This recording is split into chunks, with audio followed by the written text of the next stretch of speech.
Hi everyone, thank you for tuning into this week's video on the Spark Your Speaking channel. Today we are going to talk about the 5 do's for beginner public speakers to help them take their skills to the next level. For those who are tuning in for the first time, my name is Kathy Lee and I'm an international executive speaking coach, and I've helped hundreds of students in 108 different countries elevate their public speaking skills.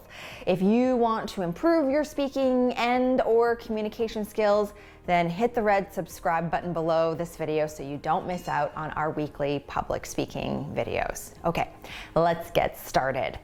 Public speaking can be very intimidating for many people. In fact, it's one of the biggest fears we have as human beings, okay? Most of us try to avoid this task altogether, and if we are somehow forced into a situation where we have to speak in front of other people, we sometimes can feel, not the greatest. I want you to know that that's a totally normal feeling, okay? Fear of public speaking is a very normal thing for many of us, even me, if you can believe it. I used to be incredibly shy and never wanted to speak up because I was so terrified. But after years of honing this craft and putting myself out there, I've been able to make a living out of speaking on television and in front of thousands of people. So if I can do it, you can do it.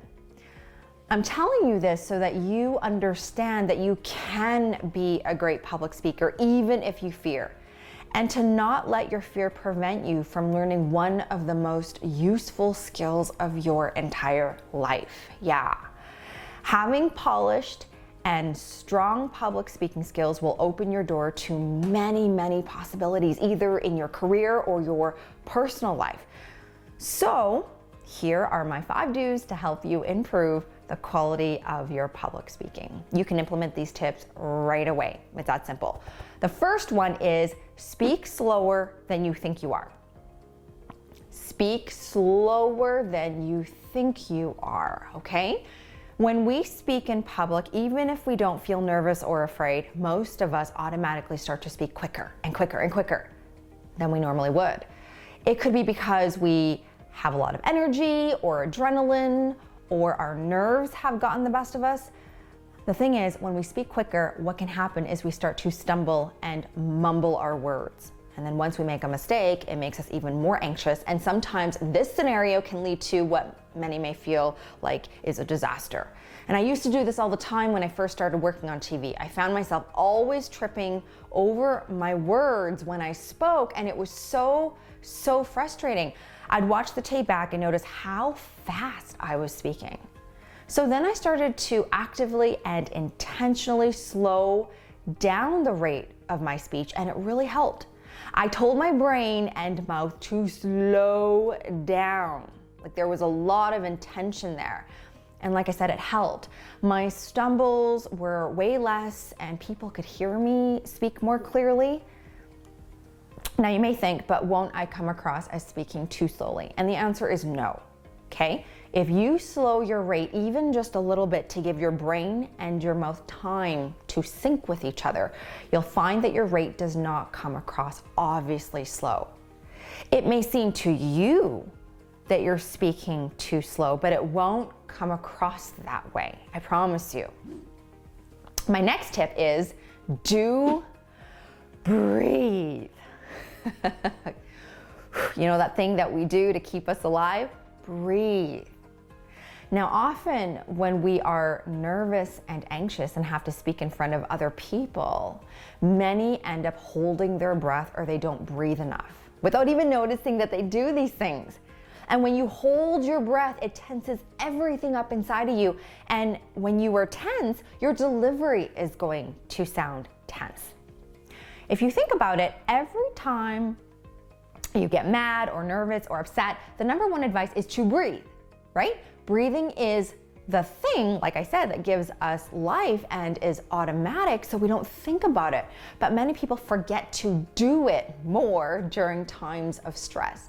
So I teach my students to use their breath to help them. It's a great technique to calm you down, especially when it comes to speaking. So going back to the first tip about speaking slower, if you focus on your breathing, this can help you slow down your delivery as well.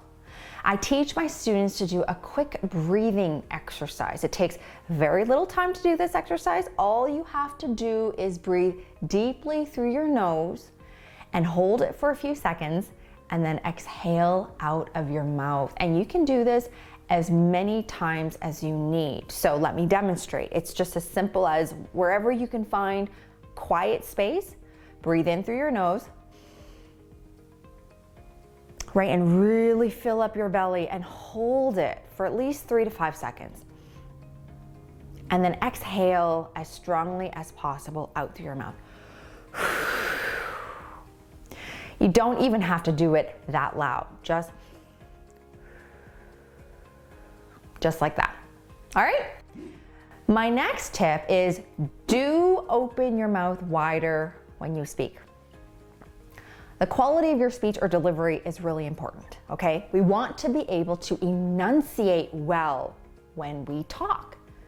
And for those who don't know, enunciation is the ability to speak clearly, just like I am doing right now.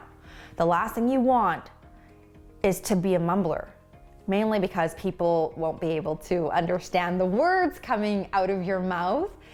And mumbling also makes you come across as not confident, which can make you lose credibility. So if you are trying to convince a group or audience about what you're saying, for instance, if you are, let's say, in a business meeting and pitching an idea or trying to close a sale, mumbling can really hurt your chances of convincing the group that your idea is a good idea, or you can hurt your chances of closing that deal and making a profit. Right? There are so many ways to improve the quality of your speech, but opening your mouth a little wider is an important one to remember and a good starting point. Okay? Opening your mouth a little bit wider will allow more air in and out and give you more expression in your face, as well as keep you alert. And when you open your mouth, your words will become clearer. Now, I don't mean being exaggerated and opening your mouth up so wide it's obvious and obnoxious, right? Like I am doing right now. Don't do that. That's not what I'm saying when I say open your mouth a little bit wider. I just want you to open it a teeny bit more than you usually would. So even if you're looking at me right now, I speak very clearly. But if you look at my mouth, I actually use my mouth and my lips to finish off those words. And you can see the expression in my face, okay? That's what I want you to try to do. My next tip is do practice, okay? So often people will learn a skill and have the knowledge in their heads, but they forget or are reluctant to practice the skills that they learned. And I know this sounds so simple and obvious, but I'm telling you, lack of practice and preparation is where most people fail. If you think about the best musicians, athletes, performers, et cetera, out there, you know, they're all excellent at what they do because they spend a lot of time practicing and preparing. In fact, the bulk of what they do is training. They don't wake up, you know, one day and just become really good at what they do. So the same philosophy can be applied to public speaking. You need to practice the skills in order to get better at it. It's not good enough to just understand that opening your mouth wider or breathing more or speaking slower will help your delivery. You need to also rehearse these skills over and over and over again. And I mean, it's so easy to practice. I recommend to all my students to use their phone to record themselves speaking and then watching it back. That's all you have to do, okay? You just set it up, record yourself, see how you do, and then that's one of the most effective ways to learn. And my last tip to help your public speaking is to continue to put yourself out there. So in addition to practicing, which is crucial to getting better at public speaking, the other missing piece of the puzzle that will really help you take your skills to the next level is by putting yourself out there. And this is why. Putting yourself out there will be the ultimate test to see how much you've improved or what more you need to improve on. Putting yourself out there will test your nerves and your anxiety around public speaking. It will tell you how you can handle a crowd or how you might not be able to, okay? Let me use an example of myself to explain what I mean. I used to be a competitive pianist, and I'd rehearse over and over and over again and really thought I nailed my songs. So my piano teacher decided to hold a recital and have a group come to watch me play. And I thought I was ready.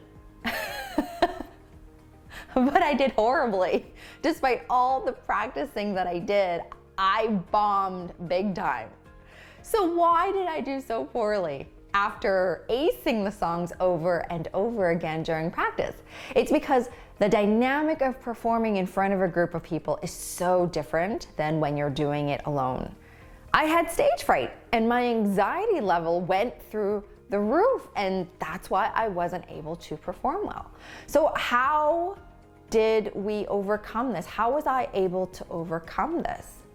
My teacher had me perform many more recitals in front of people to get me used to the feeling of performing under stress. And that's what I want all of you to do.